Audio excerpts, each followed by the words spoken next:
What's going on, y'all? It's your boy Kofi Kingston, aka 1/3 of the New Day. You're not gonna say it with me, sir? Yeah, come on, you better participate. Let's try it again. 1/3 of the New Day, and you are watching The Young and the Wrestlers. Ha ha ha ha ha.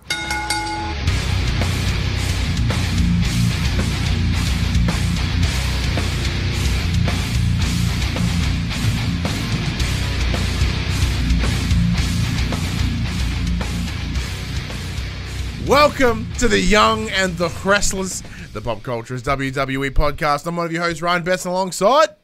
I'm as insignificant as the 24/7 championship. I'm Jem. Aww. This is our Raw in review, and this comes at you every Thursday morning at 8 a.m. on your podcast services, 9 a.m. on those YouTubes. If you want to join that wrestling conversation, head over to facebook.com/group/thepopcultures, Twitter, Discord, Instagram. All those links are in the down below area. If you want to join the conversation as it happens, head over to twitch.tv/thepopculturist, where you can watch us record this show live, as well as our other SmackDown show, our pay-per-views, and of course our PlayStation show for the players, the Pop Culturist PlayStation podcast. One thing we'd like you to do is to share this wrestling conversation. Tell your friends, tell your family, be like, hey, that Ryan guy, he's fine. That Jem girl, her. She's what you come to the show for. Tell your friends that, and they'll be like, this Jem girl, hey, she sounds kind of all right. I'm like, yeah, you should come check it out. She's got some things to say about wrestling. She knows what is up. That other guy, fucking annoying. But it comes together well. It's a good combo. If you want to support us financially, head over to patreon.com/popcultures, or you can buy our merch at popcultures.com/shop, where you can buy shirts and other assorted shit with our logos on it. Hey, Jem. Hi. What's going on? Mad Dog in the chat, he disagrees. He goes, ouch, Jem. This is in regards to your 24/7 champion. At least we know who you are, unlike the current 24/7 champion. Who? Exactly. Exactly. How are you, man? I'm all right, man. How are you? I'm good, man. Chair update.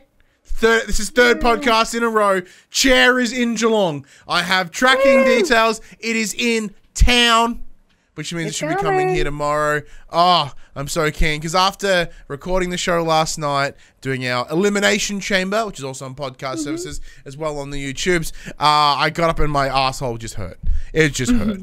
Like, it just blows apart my tailbone, and I hate it so much. But can confirm they're not great. Yes, these chairs suck anus. And thankfully, that will no longer be a problem come tomorrow. And boy, howdy, am I excited. Yeah, definitely. One thing I was excited about this week, Jem. Monday Night RAW. Yeah. Because I've mentioned it before. For some, lately Raw seems to be the better show for me personally. And I saw some clips on the socials. I'm like, I need to check this one out. This one seems okay. Do you want to kick things off? Let's go, Jem. Wait, me? Yes, please. Sorry, still not feeling the greatest, so my brain just kind of shut off. Well, let's just start with the most insignificant moment of the night, which was the 24/7 championship. Sounds good.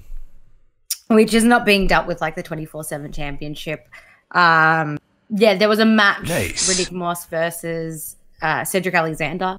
So obviously 24/7 rules are like void for that time of match. But even after the match, like, nobody came after Riddick Moss. Like, the belt's a joke. Like, just give it back to R-Truth and leave it there. That's the only way they're going to make it work. I'm getting alert tones in my ears. Just want to put it out there. We have Fox Pixar Media has come in with the follow, and he has given us a host as well. Thank you very much, sir. Thank you. Yeah, so like I said, like, insignificant. It's insignificant, and it really just sort of... It filled a small void for the night. Yeah, it killed about 5 minutes. Not even. Yeah, don't even care. The belt's dead now. Like, without R-Truth, it's going nowhere. It's really like, he made it funny and he made it fun, and now it's just nothing. Yeah. So by them skirting the 24/7 rule, it's like, okay. I presume they're just having it on in order to be like, hey, it's not gone yet. Give it time and we'll smush it with some stairs, and then you'll forget that it ever happened. Yeah, no. Yeah. Meh. I don't know who this dude is. No, pardon me, why I should care. And then on top of that, like poor Cedric. Yeah, I know. Look, granted, it was awesome to see Cedric Alexander wrestling. And Riddick Moss is a strong dude. He's just not in the right picture to be showcased. Yeah. Like, I feel like he'd benefit from a higher tier. Maybe have, like, him versus Humberto Carrillo or something like that. So, having a quick look in the chat, Fox Pixar is asking a question about Aeroplane 2. I presume that's the Leslie Nielsen film. However, as it is not wrestling-related, Fox Pixar, we'll come back to that later. But yes, Jem, as I mentioned, what'll come at some point would be the 24/7 championship will be brought up and then subsequently removed from the picture as if it never happened. Just like Rowan's spider. Yep. Which this week saw a bit of a tough situation. So there was a match between Drew McIntyre and Eric Rowan. Just not really sure why, but just because. So they started bussing and it was pretty alright, not too bad. But the big thing was after Drew McIntyre straight up yeeted Rowan over his shoulder, he then he grabbed his little what are they called? Cage, thank you. Grabbed his cage and then fucked it right up with a set of stairs. So I'd seen somewhere, I knew this was coming, but I didn't realize that it was with a set of stairs. And I was like, why? He just wants to hang out. He's just getting rid of the flies. Yeah. I mean, it would have been cool if like blood splattered out and stuff like that, but that'd have been gnarly. Yeah, what old Huntsman Hurst Helmsley do to deserve that? Drew McIntyre. Push, man. Throwback to like forever ago when we had the little Huntsman in the room. Yeah, what poor Spidey H do to you? Well, I'm very sad because that means he made it all the way from here to WWE. Yet he still saw now he'll be straight up. He got squashed. Yeah, literally buried. Mad Dog goes change the title, which is 24/7 championship here, to be the TV title and have it defended weekly is probably the only way to keep the title around. Yeah. Well, R-Truth called it that anyway. It was a set 27, 7-Eleven, 24/7 European TV international championship or something. Yeah, something like that. Changed it every week. Yeah, the Highway 48. Yeah. He always had TV championship in there. But yes. I do think Mad Dog has a good point there with being the TV title. That way it can move around a lot quicker. It can stay within the rules of matches. Because we're no longer getting those sort of on location little vignettes of it being defended. And they've kind of which were great. Yeah, which were great. And like granted, heading into Mania, they've kind of slowed down the sort of having celebrities come in and take it. But I guess that could also come down to them not really caring for it. So it means sort of nothing for a celebrity to grab onto it. Yeah. But it is being lost. But anyway, as we're saying, so Drew McIntyre, Eric Rowan. Made Drew McIntyre look super strong, especially coming up to WrestleMania. Like if he can take on somebody like Rowan and take him down so quickly with that like Claymore kick, like, you know, definitely showcasing the strength that Drew McIntyre has behind him. Yeah, it was cool. So there was that, attempts for like the Iron Claw or whatever, but that didn't come together. There was some big Bus and Claymores in the corner. Beautiful. Yeah, it's definitely going to show that Drew McIntyre is going to take on Brock Lesnar. Like he is going to win against Brock Lesnar at Mania. Like he's taking that belt. It's guaranteed now. Later in the night, there is like a little video package of Paul Heyman basically just boasting about Brock Lesnar's accomplishment and how nobody to this date has bet him at WrestleMania. So it was impressive. Like they went through the list of people that Brock Lesnar has defeated: Hulk Hogan, The Rock, Stone Cold Steve Austin, John Cena, The Undertaker, and that is an incredible. That is almost every legend that they kind of wheel out every 6 months. Yeah. And then, like, obviously current superstars like Roman Reigns and Seth Rollins and stuff as well. So, you know, mixing the old and the new. Just got off in the phones. Dash. Big dirt sheet coming. So exciting. Make sure you hang out to the end of the show because Dash, by the looks of it, has a big Dirt Sheet coming our way. For those who don't know, our good friend Dash, or DirtSheet Dash as he's known on the wrestling streets, he scours the internet, finds us all those backstage news that we need to know about, and brings it in for us. And we go, hey, here it is. Have a read. So I cannot wait to see what he brings. Presumably WrestleMania related. Hopefully. I can only imagine. Speaking of WrestleMania, though, there was a big focus here on WrestleMania stuff, as you mentioned, with Drew McIntyre, with Brock Lesnar. 3 weeks from 3 weeks from Monday. Yeah. Can't wait. One thing I can't wait for specifically is the NXT Championship being defended. So Rhea Ripley versus Charlotte Flair. So there was a cool video package of Ripley making her way to the stadium in Tampa, Florida. So where the WrestleMania is going to be held, possibly could be held. We have to say that now because it could flip at any minute. Yeah. You went in there, checked it out, like a 90,000 seating venue, absolutely ridiculous. Tells their story about coming from Adelaide to WrestleMania with the NXT Championship. First ever NXT competitor to be on Raw. Yeah, I might have got a little bit teary. Like, that's our girl. It is. I got a little bit. I didn't well up or nothing, but I was like, yeah. Yeah, no, I did. I was just like, yeah, get it. Get it. Yeah.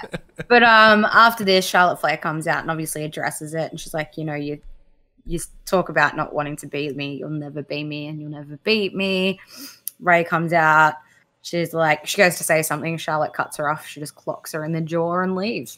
What was interesting, so I was really excited because Ripley comes out in ring attire, ready to go. I'm like, fuck yeah. Even if she comes here and has a chat to Charlotte, next thing you know, we're going to see a match with someone. And that's what I was wanting to see. That's what I was hoping to see. However, sadly, we didn't see that. Because in the past, she has come out in non-ring attire. Yeah. And I'm like, okay, cool, she's not getting a bus tonight. Charlotte's not getting a bus because she's dressed all nicely. Nice little, I think it was a green skirt. Green dress. Green dress. So I'm like, all right, you're not getting involved. Ripley totally fucked someone up tonight. Can she fuck someone up? Apparently, no, she didn't. Oh, she clocked her in the face pretty hard. Oh, she punched her pretty fucking hard. But not, I was expecting a match. Just sort of a little highlight. Maybe bust someone like, I don't know, someone that's a really good worker. Yeah. Like Natalia or something, I guess. Yeah. But Natalia was busy. She was involved in a tag team match with Liv Morgan and the Kabuki Warriors. What a weird combination of Natalia and Liv, by the way. Yeah, definitely. I don't know. It was a very sort of thrown together, slapped together thing. But I guess it kind of worked. Look, in terms of it, it did sort of follow on from Elimination Chamber on Monday. So, because as the match progressed, a bunch of people from the Chamber match, started filling in the rooms. We had Sarah Logan came out, Ruby Riott came out. Everyone but Shayna Basler really was in that ring at one point. Pretty much. And there was just bussing all around, punching, kicking everywhere. Kairi Sane just being the odd one out. Yeah, Kairi Sane being there. Yeah, but they sort of started it before the match. Obviously, Kairi and Asuka have gotten into the habit of talking before their matches, and not much is understandable because they are speaking in Japanese. You do notice, Kairi's just like, how's your hand? And Asuka's like, I'm okay. And then Asuka says something like she wants to beat somebody, and she mentions Alexa Bliss. But then she's like, yeah, I want to beat somebody. And then Nadia and Morgan come out. So that sort of makes me think that we're definitely gonna see the Kabuki Warriors take on the Twisted Sisters at WrestleMania. Hell yeah.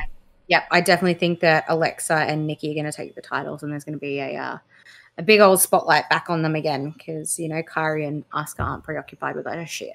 Which I certainly appreciate. One thing I want to ask you, Jem, is back in the day, you were really hyped on them doing their little promos in Japanese. Oh, I love it. Are you still with it now? Yeah, still with it because they're just so stupidly eclectic and funny, and I still love it. It's just a big old joke, and it's hilarious. It's absolutely hilarious. I think it's the funniest thing ever, and I just love them just being weird little weirdos.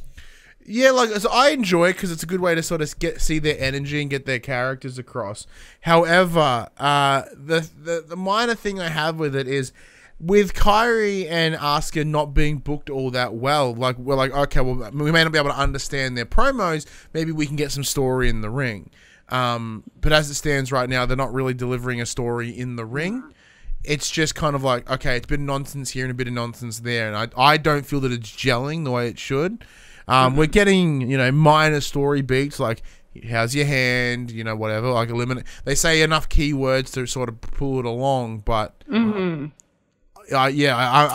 worried that they'll get lost because next thing they'll be like, oh, we're not receiving, like the crowd's not receiving it well. We're gonna scrap it. We're gonna change it. Yeah. No, I think it's good because it really gets the crowd giving them the what's, and like it is a kind of really engaging, and I find the humor in it. I think it's just funny.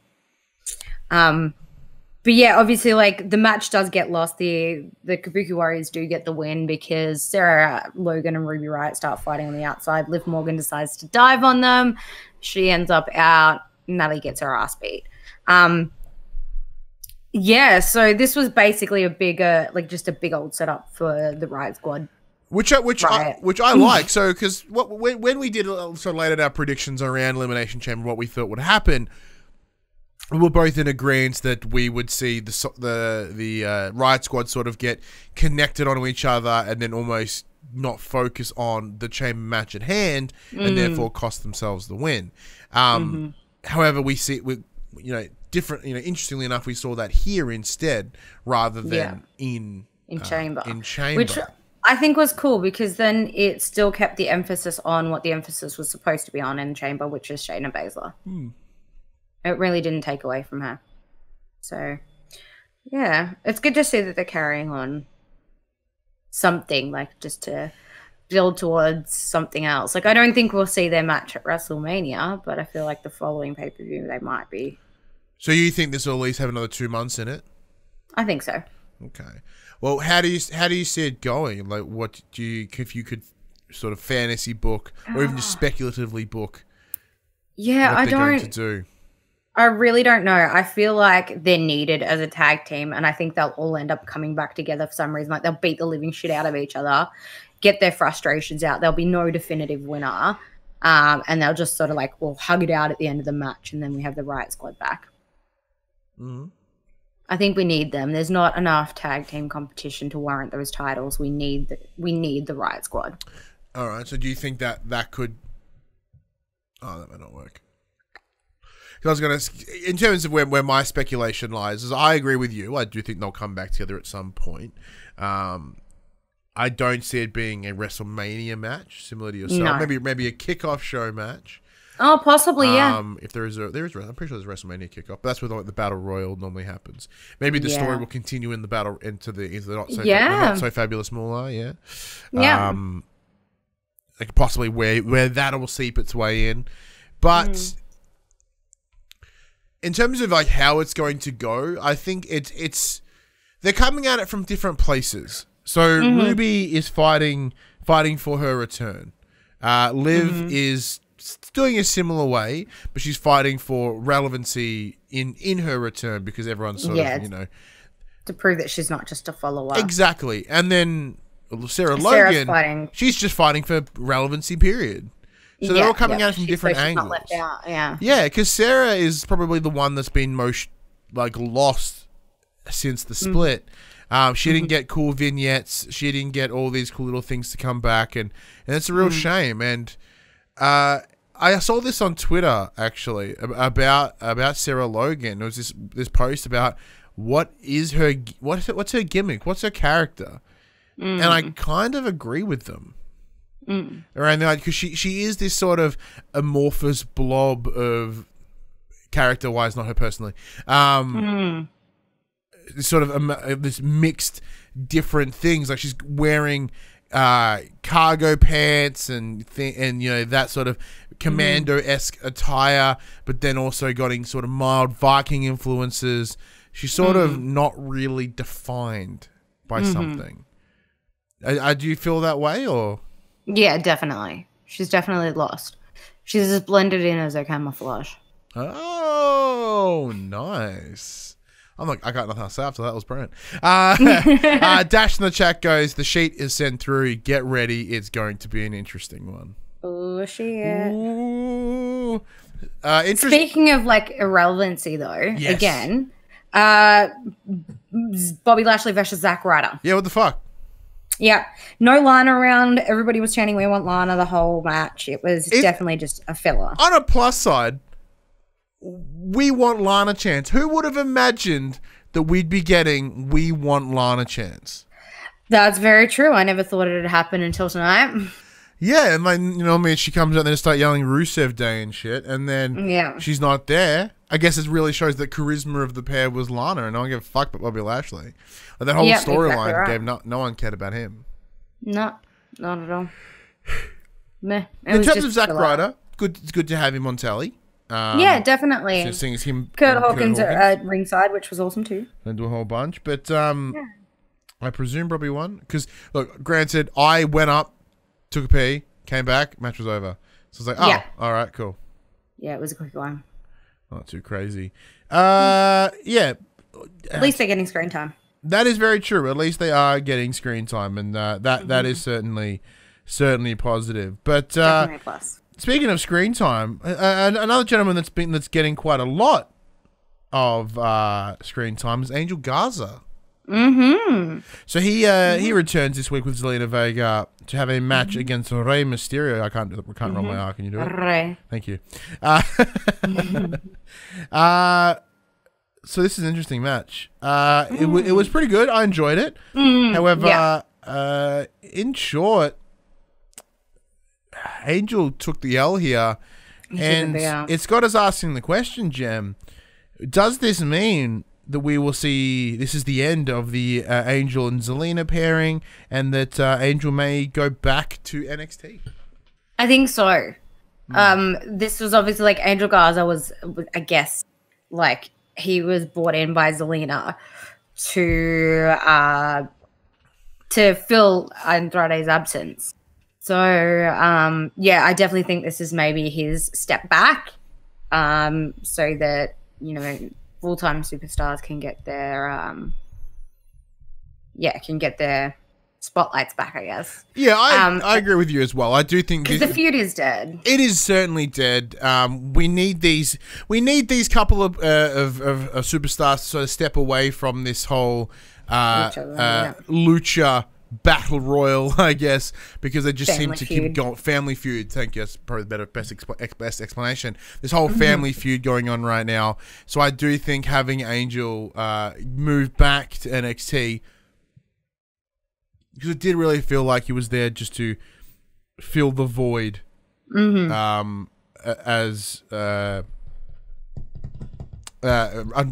brain fart. Andrade wasn't around due to his wellness policy suspension. Yeah. And plus, it makes more sense for Zelina to be focused on sort of back on Andrade with his return, and potentially, I can't even say impending fear that he may lose the title, because every person that steps up against him just can't take that belt. And we discussed that. That's on the chamber review. Just that no one can take it away from him. Like, no matter how many times they give Carrillo a go. And it looks like Angel wouldn't be in that position. I don't think he would go against Andrade.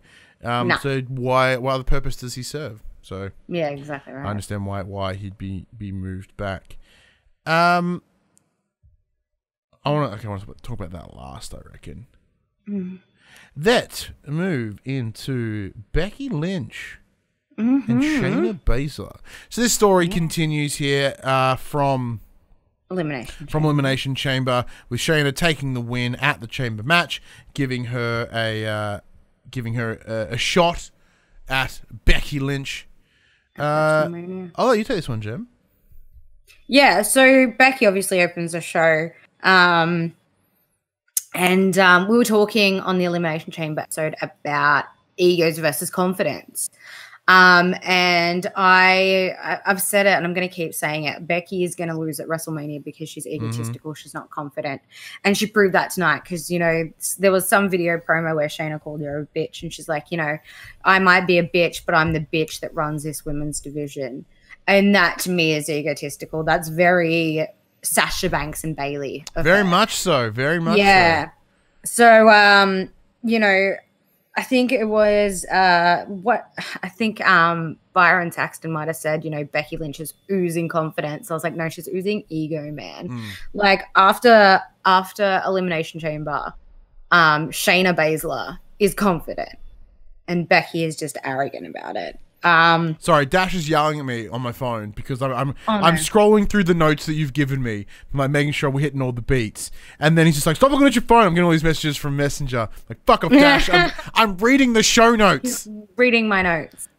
But yeah, so it's like she delivers as always an amazing promo. Becky Lynch is so fucking good at speaking, so good. But yeah, it's just proving to me more and more she's 100% gonna get her ass handed to her by Shayna Baszler.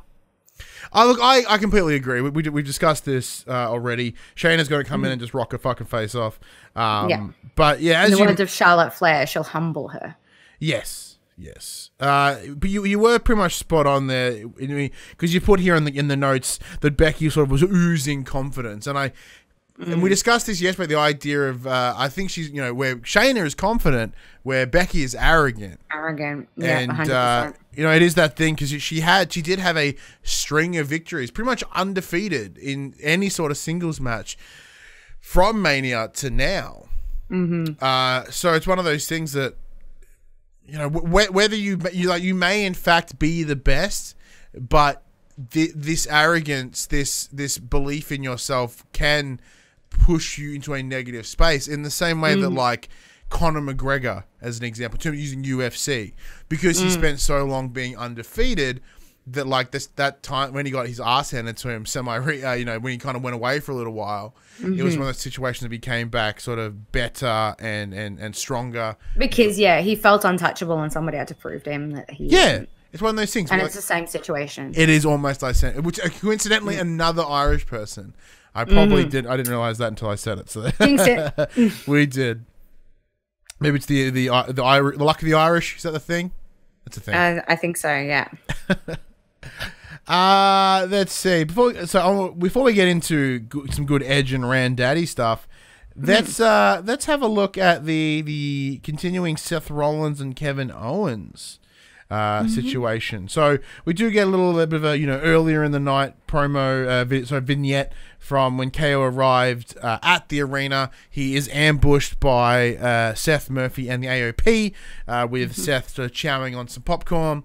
I quite enjoyed clearly this. mocking him. Seth is like, "Hey man, what's popcorn?" And KO's like, no. And then throws his suitcase at AOP. At the AOP's face. It's like, "Ah!" Loved it. Absolutely loved it. Yeah, just gets the absolute shit beat out of him. Yeah, it was beautiful. And then sort of later in the night, Aleister Black's sitting down all suited up and it looks like he's about to speak and there's a knock on his door. And then all of a sudden, Seth and Murphy are there trying to recruit him. Yeah, which is something that we speculated as well, actually. Yeah, we did. And look at us like, fucking go. I know. I'm just saying. Yeah. Obviously, like Seth did the whole exactly as we said it. You've had a few losses. I can help you win. And Murphy throws Aleister Black a Monday Night Messiah t-shirt, and Aleister throws it back, and he's like, "No." And Seth's like, "I don't think you understand. It wasn't a question." He's like, "Those sound like fighting words." Yeah, it's like you know, you're with me or you're against me. Sort of. Yeah, and Aleister's like, "Yeah, they sound like fighting words." So they end up having a match later in the night. Yeah, so you came knocking at my door, and I don't know about you, but that means I'm going to fight you. Yep, exactly. And then we were given the first time ever that Seth Rollins and Aleister Black have gone against each other. Both ex-NXT champions. I believe Seth Rollins has fought every NXT champion bar Adam Cole, Bo Dallas, and someone else. But like Seth Rollins beat everywhere. He's given everyone a go from NXT. So as to be expected, this was pretty good. Yeah, it was a pretty good match until it looked like Aleister Black was going to get the win, and then Buddy Murphy came in and broke up the pin. Disqualifying Seth. Dash is correct me. Seth and Cole have fought. My apologies. Oh, there you go. So it wasn't. it was Johnny Gargano, not Adam Cole. That's it. There it is. So Seth ends up calling down the AOP. They all start laying into Aleister Black. Then the Viking Raiders come out, but it's still sort of 2-on-1 on either side. And then Street Profits come out and they give a hand, and it looks like the Monday Night Messianic group, whatever you want to call them. They look like they're going to do a runner, and Montez Ford is just like, let's fight. And it ends up being an 8-man tag match.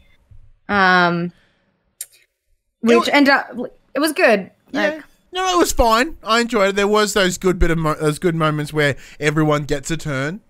You know, one by one, dos. There was some great work though in terms of, for some reason, every time there is some sort of tag match, Eric seems to be isolated. He's the one that the competing team really focuses on, which is bizarre. Because he's a bigger dude. You'd think they'd like he's not the biggest dude, but he's a big dude. They kind of did. But yeah, they always focus on taking, I guess, you know, the bigger they are, the harder they fall. If you can get him out, you're sold. Yeah, but even then, like, in that case, wouldn't you want to take out Ivar then? He's the big unit. And, you know, he can do, like, get a bit of flippy doodahs and stuff. Wouldn't you want to bring him down? So instead, they sort of went in the middle and went with Eric. And yes, the windows of time where they'll just run across and then punch him in the face, and all the other partners would drop, just leaving Seth to sort of work on I keep going to say Hanson, but it's not Hanson. No, it's not even Rowan anymore. The other guy's Hanson. Yeah. But there was interesting stuff here. There was a lot of situations where Seth wouldn't tag.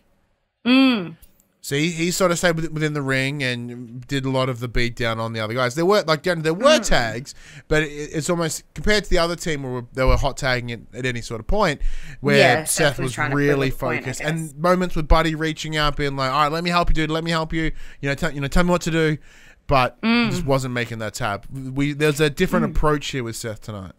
Yeah, definitely. Like, I guess a hunger in Seth to prove that he is best, and ultimately, like, he did.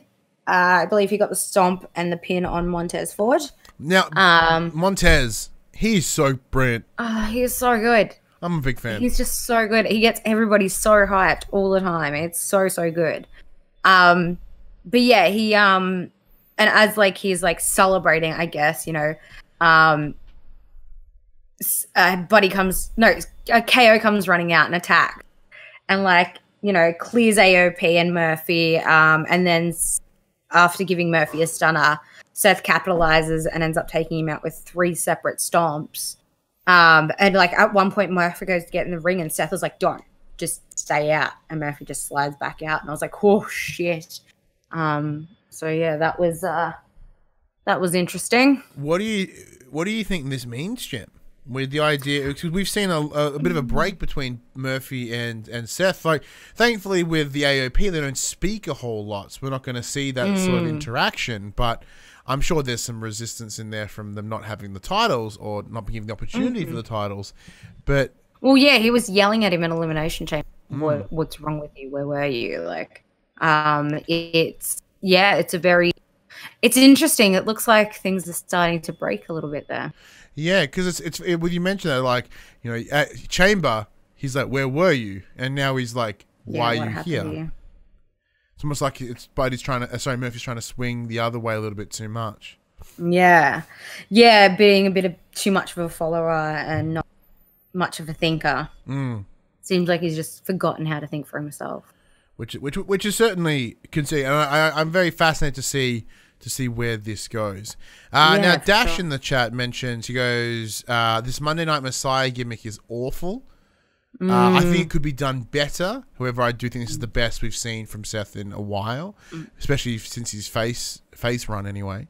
Yeah. I also add, I feel like it's a dig at Jared Leto too. A little bit, yeah. He also wants to add, doesn't help that Becky is a top face and her husband is a heel. I understand that there would be some difficulties around that. However, when they were both faces, they were pushing storylines together and weren't any good.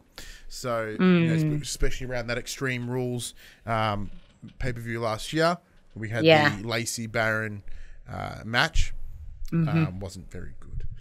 No. One thing that is very, very good, and it involves partners, Jem, is Rand, Daddy, Orton, and Edge. Now, as the longtime Edge fan, as the longtime Rand, Daddy, Orton fan, I'm going to let you take the lead on this one, Jem, because this is your wheelhouse.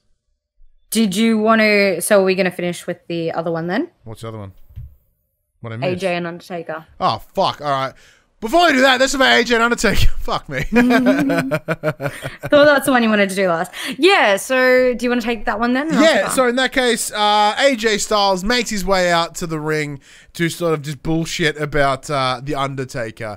Sort of being like, I lost my match at Elimination Chamber because of you.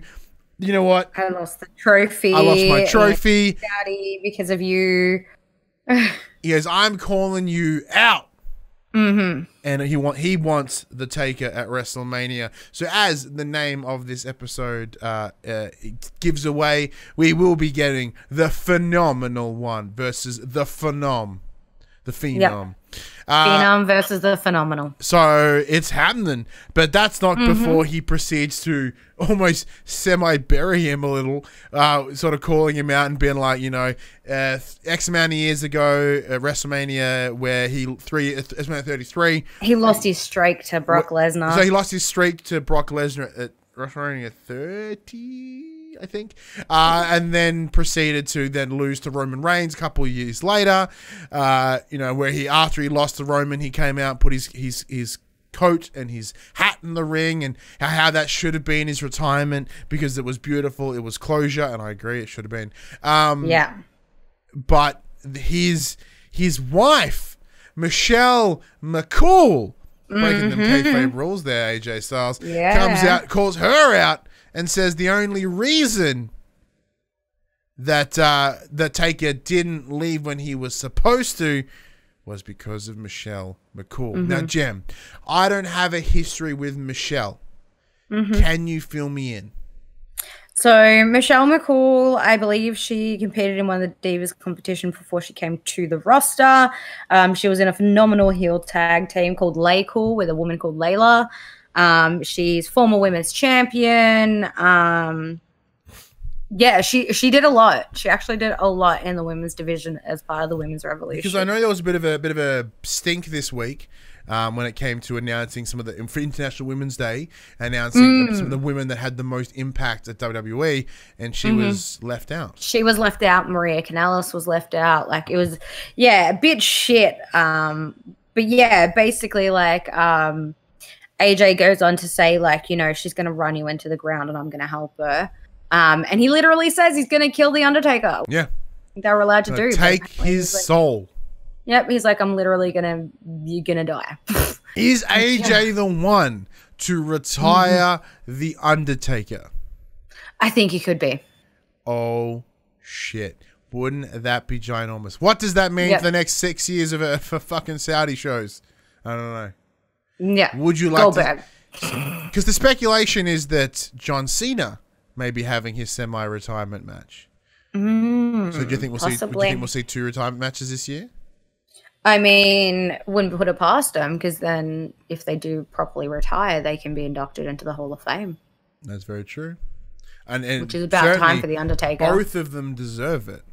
Although we know the Hall of Fame is a sham, but in terms of people that should be represented as such, it's Undertaker and John Cena. Like, there's no reason for like fucking X-Pac to have 2 Hall of Fame inductions when you've got the likes of these two have neither. These people that have not. But they're still active in the WWE, so they kind of can't. Speaking of Hall of Famers, let's go back to Edge. Yeah, Hall of Famer Edge. So for some reason, Randy Orton's just standing eerily backstage in a few different segments. We know that Edge is on the way. Randy's asked about it. He doesn't give an answer. For some reason, MVP's in the ring, and he's talking about moving from in-ring competition to being the brains, basically being a Paul Heyman. And goes as far as to say is he's going to create a stable, and that stable is going to start with Edge. You know, he thinks that MVP thinks that he can get Edge back into the title picture, and this, that, and the other. Edge finally shows up and comes just going to the ring, just calls Randy out. Like, he's like, Randy Orton, get out here. Like, grow a set and get out of here, you son of a bitch.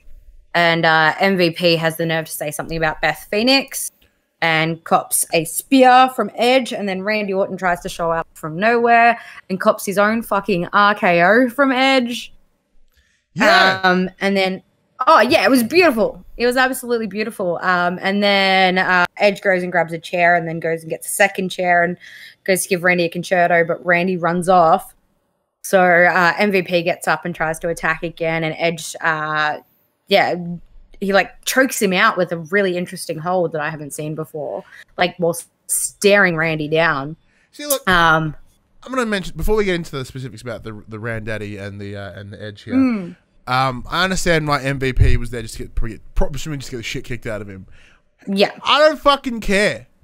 He could have. Well, for me, he could have actually murdered him in the ring. He could have literally stabbed him, and he would have bled out and died, and I wouldn't have cared a little bit. Yeah, no, I definitely think it's MVP out and stepping back. Finally, I think it was just a way to sort of, I guess, phase him out. Knowing that, like, you know, Matt Hardy was sort of got that big boost before he left. Yep, exactly right. So I definitely think that's that. But yeah, after that, MVP does get stunned onto a chair, and then Edge stares down the barrel at Randy and yells, "This is you, Randy," and concertos him. Twice. Yeah, because the crowd chants one more time. So MVP, maybe RIP. He's not doing well. Yeah, no, I definitely think it's RIP VP. But then as Randaddy runs away, Edge is in tow, chasing him to the back. Yeah, he goes looking for him. Charlie's like, Edge is like, where's Randy? And she's like, I hate to be the one to tell you, but he left the arena, and Edge just looks pissed. Yeah. And that's the end of it. Guaranteed WrestleMania match. Oh, yeah, it's happening. Yeah, guaranteed happening there. And yeah, it's going to be an interesting one. I honestly don't know who will win. Yeah, I can't tell you. Yeah, I wouldn't. You know, in terms of if we look at it from the backstagey side of things, Edge has a 3-year deal. Randy has a 5. So they're both around for a little while. Yeah. You know, maybe it's one of those things that maybe we'll, because it's a weird situation of like with Edge's condition, does he have the capabilities to be, you know, semi full time? Like could him and Randy sort of sort their shit out after this and become rated RKO again? Who knows? Have a title run. I don't know. I don't know. But yeah, in terms of who it's win, I'm going to predict that Edge takes the win because that's a pop, that'll be a pop and a half. Yeah, I think so. And Randy can take an L and still look good. Yeah, exactly right. And it depends how long, it depends on if they want to continue this post Mania. But it's one of those things like I'm not sure whether it will benefit from extending past WrestleMania. Yeah, exactly right. Yeah, I don't know either. Yeah, but if you have any ideas in the chat, let me know. Let me jump over here, Jem, and we have a look at the sheet. And we go dirt sheet. All right, let me open this up. It's going to take a little bit because I imagine this shit is dense. Oh, it is a big one. Right. Are you ready, Jem? I don't know. As we said, this is this is Dishing the Dirt with DirtSheet Dash, where our good friend Dash sends his pager messages out to the people in the industry, gathers the information, smoke signals, and other various ways of communication. Maybe he does a little bit of the caw, and then they respond. And then tin can in a string. Yeah, tin can on a string. Tap dancing is another effective version for Dash. But pretty sure I saw him doing Morse code the other day. But here it is, Jem. Oh, and it is a big one. Juicy. Wrestlemania may be cancelled. Bow, bow. So our speculation may be coming together, as reporter Ryan Bass noted that Tampa, Florida Mayor Jane Castor will be meeting with city officials to discuss possible cancellations/postponements of the upcoming public events in the region due to the coronavirus. In a tweet, they said, at City of Tampa, at Jane Castor will meet on Thursday to discuss cancelling or postponing major, in quotations, events due to #coronavirus. This weekend's River O Green Fest isn't likely to be cancelled. During his recent podcast, former WWE star Ryback talked about concern that WrestleMania could be affected by the coronavirus. Quote, they're far enough out right now where they need to keep an eye on this. I would dare say probably until the week before. Then they'll have to make a call eventually. There was a case in Washington, and then all of a sudden there was 11. They had someone who tested for it that was supposed to not go out, but chose to go out and spread the disease. I knew that was going to happen for all of the places to happen. It's going to happen in the US with the mentality that people have here. Sorry. From a wrestler's standpoint, WrestleMania is in Tampa, and they're going to bring people from all around the world to this location. If I'm a wrestler, and I'm speaking from the talent as I've talked to a couple of people, the talent believe that WrestleMania is probably going to get cancelled. This is a business, and it will impact a lot of things, but you have to protect the wrestlers at all costs. With access, there should be no fan interaction. If they choose to do this, wrestlers should only have to show up to WrestleMania, and if you do the Hall of Fame, you keep the talent away from the audience. You have to be really protective of the wrestlers from a business perspective. If you go through with this, I have a feeling that Vince is going to try to go through with it no matter what. He's going to have to be forced to say no if this does happen. Yeah. Yeah, interesting. I definitely agree that Vince won't stop for anything. Like, yeah, I don't imagine that it will be cancelled. He'll do everything in his power to make sure that it continues. And I completely agree with you. It's one of those things like there's so much money invested in WrestleMania.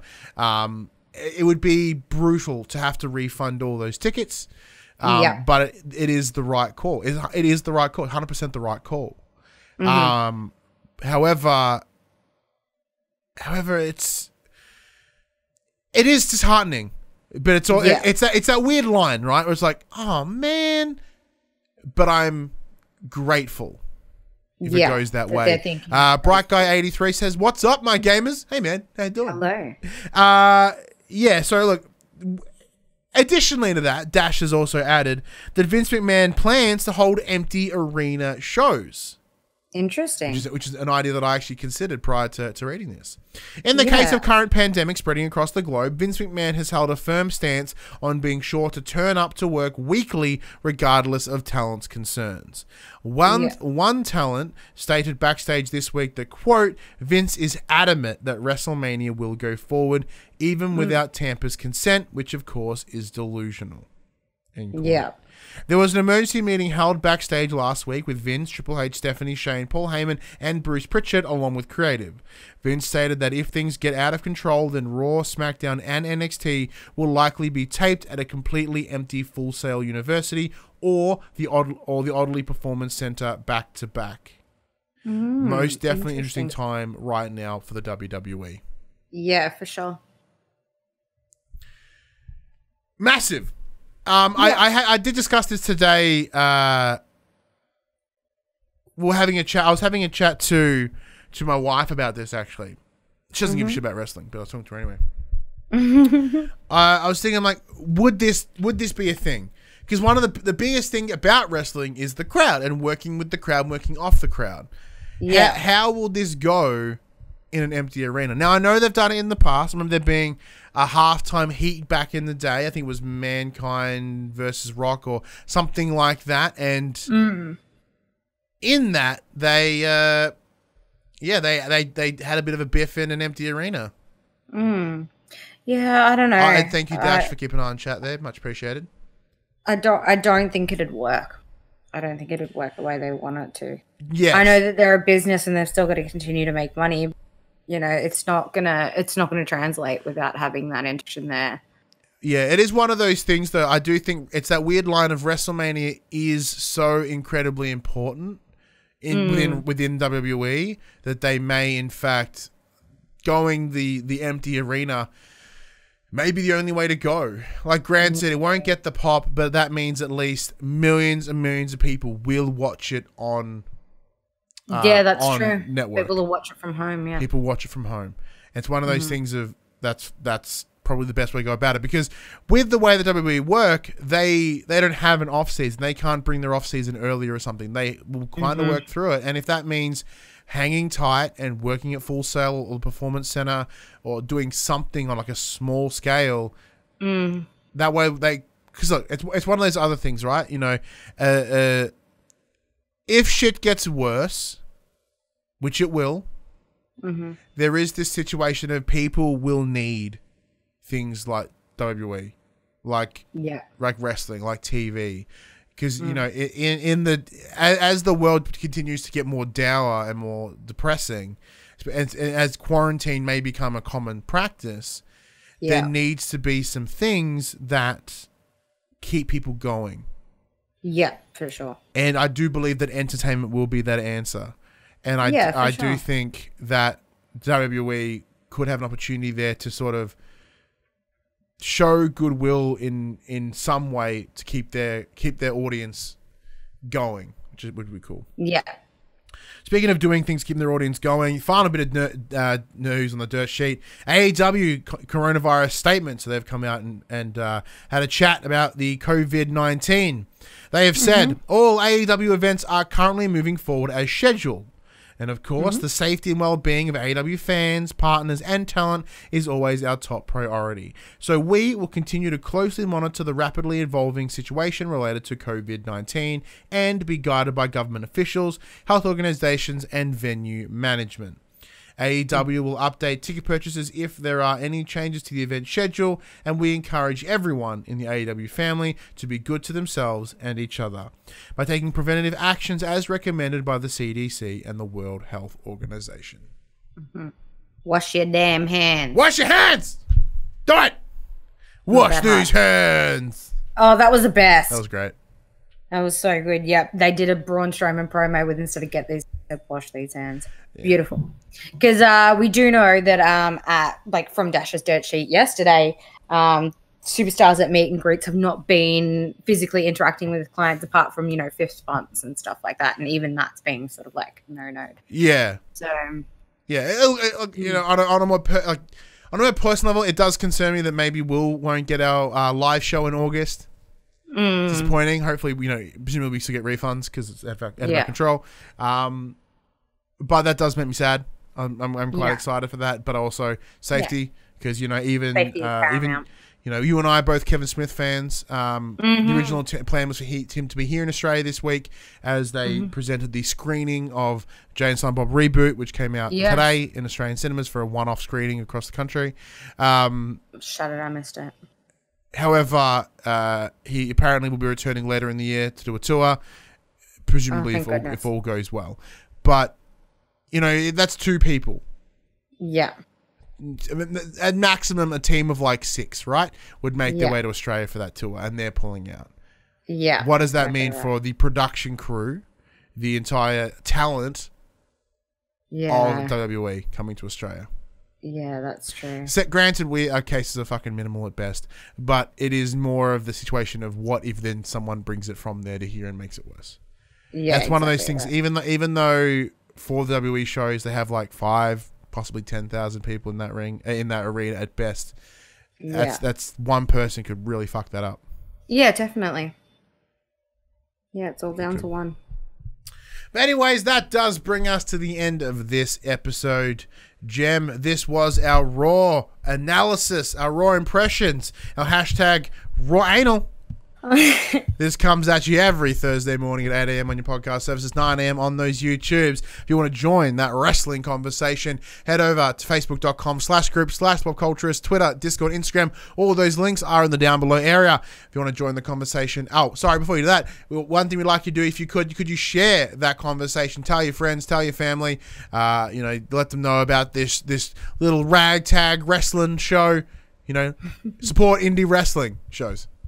If you want to join the conversation as it happens, just like Mad Dog did, just like Dash did, just like Champion Gamer did for a minute, and then I think he bounced. Head over to twitch.tv/thepopculturist, where you can watch us record this show, our SmackDown show, which will be coming up on Monday night for those who are playing at home, as well as our PlayStation show for the players, the PopC PlayStation podcast. And of course, you can also support us financially, patreon.com/thepopculturist or popculturist.com/shop, where you can buy merchandise, so you can get shirts and other sort of shit with our logos on it. Thank you very much for your time, Jem. It's been brilliant as always. But until we return on Monday on Twitch, Tuesday on the podcasts to talk SmackDown, I'm Ryan Betson. And I'm Jem. We'll see you then. Good night. Oh, I like the Little Rascals. That's one. Yeah.